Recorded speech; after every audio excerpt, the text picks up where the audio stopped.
Magandang araw po. Narito na po ang magiging lagay ng panahon ngayong araw ng Lunes, April 22, 2024.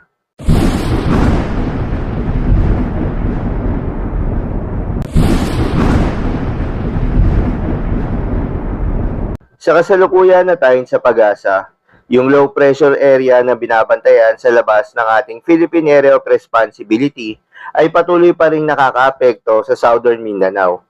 Kaya asahan ng mga kalat-kalat na mga pagulan at pagkilat-pagkulog.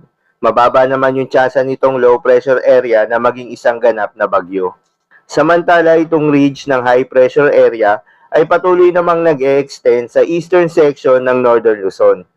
At kapag ridge ng high pressure area nakakaapekto sa isang specific na lugar, asahan ng mababang tsansa ng mga kaulapan at asahan rin na mababang tsansa ng mga pagulan.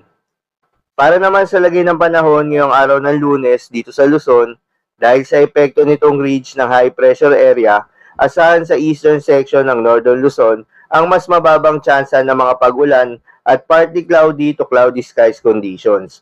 Habang sa Metro Manila at nalalabing bahagi ng Luzon, asahan rin ang bahagyang maulap hanggang sa maulap na kalangitan pero may mga tsansa na ng mga localized thunderstorms. Pinag-iingat pa rin yung mga kababayan natin sa mga banta ng mga pagbaha o pagguho ng lupa, lalong-lalo na sa mga lugar na inuulan na noong mga nakaraang araw pa.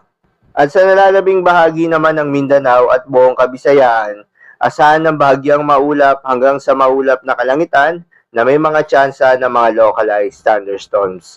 Para naman sa lagay ng mga dagat baybayin, ayon sa pag-asa ay wala namang nakataas na gale warning sa anumang seaboards ng ating bansa. Kaya naman malayang makakapamalaot yung mga kababayan nating mangingisda, pati na rin yung may mga maliliit na sasakyang pandagat. Iba yung pag-iingat pa rin sa mga kababayan nating maglalayag dahil kung meron tayong offshore thunderstorms activity, ito yung mga pag-ulan sa ating mga dagat baybayin, asahan natin ang posibleng paglakas ng hangin at kaakibat nito ang posibleng pagtaas ng mga alon. So yun lamang po para sa lagay ng panahon ngayong araw ng Lunes. Keep safe everyone.